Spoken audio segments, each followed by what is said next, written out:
Magandang buhay! Ayan, magandang araw na naman po sa inyo mga palangga ko. Ayan, nandito na naman po ang inyong lingkod, Triple C Cooking, at maghahatid na naman po tayo sa inyo ng masarap na recipe, masarap na ulam na swak sa inyong mga budget at swak na swak ngayong Holy Week. At dahil nga po ay Holy Week na at bawal po tayo sa mga kahit anong meat, pork, beef or chicken meat, bawal po muna tayo dyan mga palangga. Ayan, gulay at isda lang po ang ating pwedeng lutuin sa ngayong linggo or Holy Week. Kaya naman naisipan ng inyong lingkod magluto ng simpleng ulam na halos lagi-lagi naman nating niluluto sa ating kusina. Ayan ang ating sarsyado with a twist na naman. Ayan, para maiba diba yung panglasa ng ordinaryo natin sarsyadong isda. Kaya naman mga palangga, kung gusto niyo pong mapanood ang recipe nito, ano pa mga inaantay natin? Tara, let's go!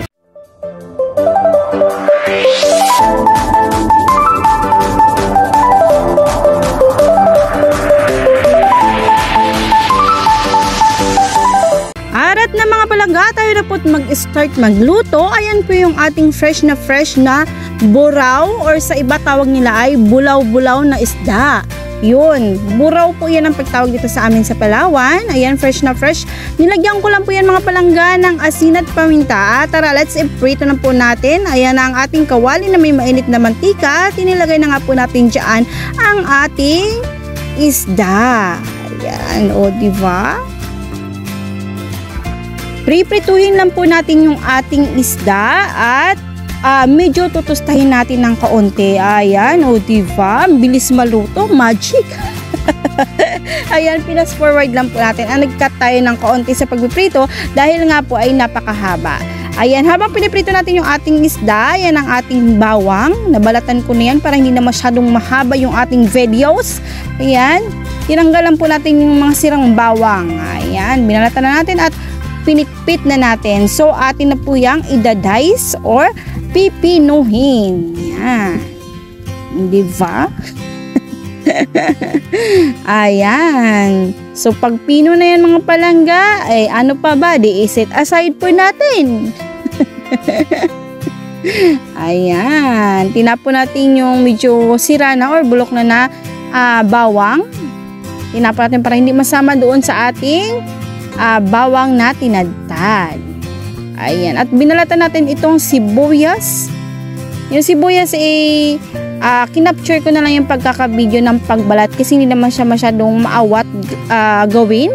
Unlike pag sa bawang, di ba? Kaya naman, ayan, nagbalat po muna tayo ng ating sibuyas sa panggisa. At syempre, isisit aside natin at ayan, hiniwa po natin yung ating sibuyas. Yung pagkakahiwa niyan ay hiwang panggisa lang naman. Pero kung sa inyo, nasa sa inyo yan, kung gusto nyo i-dice din yung pagkakahiwa or durugin, ayan, okay naman yun mga palangga. At hiwain po natin yung ating namimintog na kamatis, namumula-mulang kamatis. Mas makinis pa sa mukha ko. Ayun, diba? Yan, hiwain lang po natin yan ng maninipis para mabilis po siyang maluto at lumabas po ang katas ng ating kamatis. Ayan, nagpatapos na po tayong maghiwa mga palangging ulay. Ayan. So, kompleto na po yung kailangan nating panggisa. Mayroon tayong bawang, sibuyas at kamatis na mamula-mula. So, tingnan natin yung ating pinirito at luto na nga po yan mga palangga. Ayan.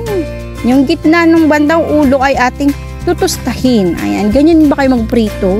Gusto ko kasi ayoko na nakakita ng medyo nagputi-puti pa. Gusto ko talaga, pag prito talaga lahat. Ayan. Yung iba po ay tostado na, kaya naman hinango na po natin yung mga palangging. Ayan. Diba pag mga bata, yung paborito nilang part sa prito ay ang buntot. Yan, paborito yan ng aking panganay na anak, ang buntot. Ayan, priprituhin lang natin yan guys, yung bandang gitna ng ulo. So ayun, ang bilis, sa prito na kaagad, agad-agad. O, diba? Brown na brown. So ayan na, tostadong isda, napakasarap. Ayun, kaya papalitan natin yung ating kawali dahil tayo ay magigisa na. Ayan yung ating pinalaking kawali. Char.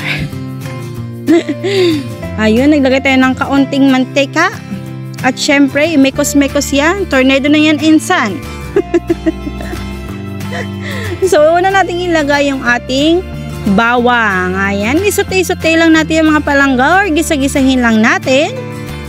Yun. O, diba? Hanggang sa mag-golden brown yung ating bawang. So, ayan. Nag-golden brown na siya mga palangga.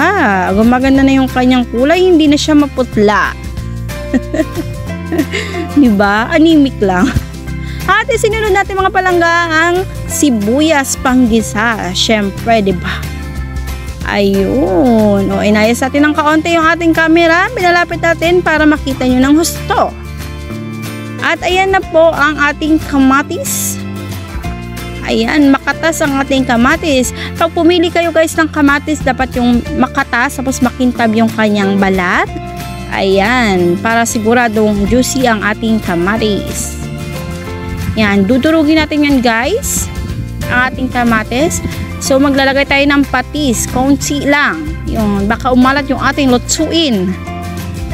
Ayan, at naglagay din tayo syempre ng paminta. Pino.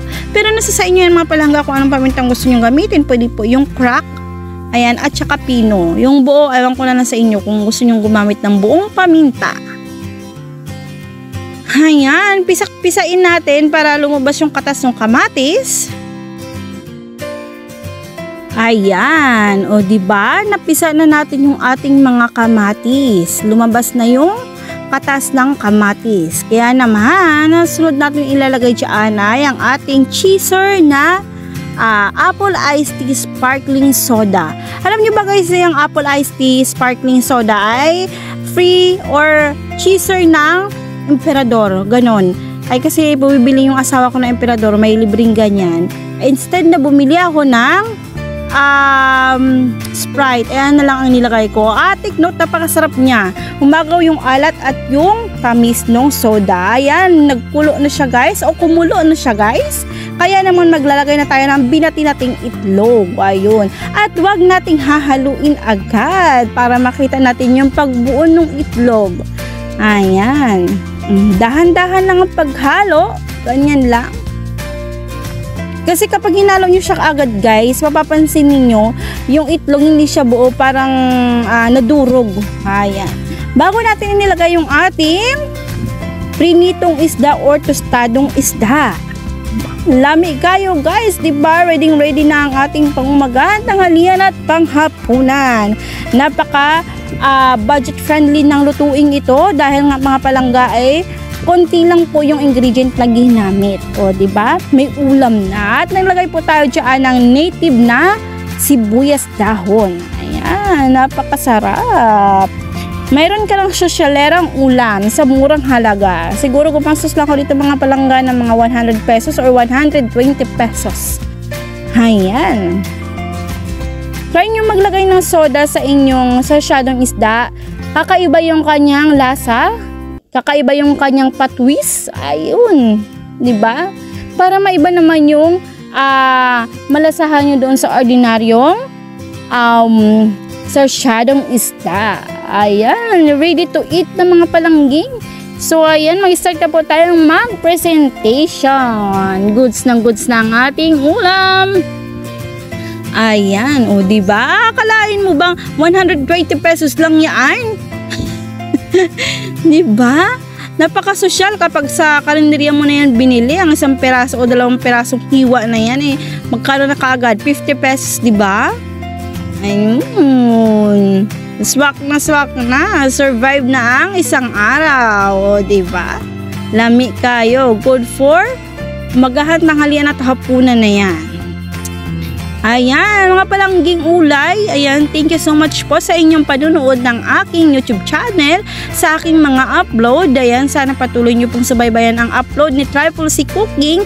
At please subscribe my YouTube channel and click the notification bell para updated kayo sa aking mga videos. Ayan, thank you so much po. Bye-bye!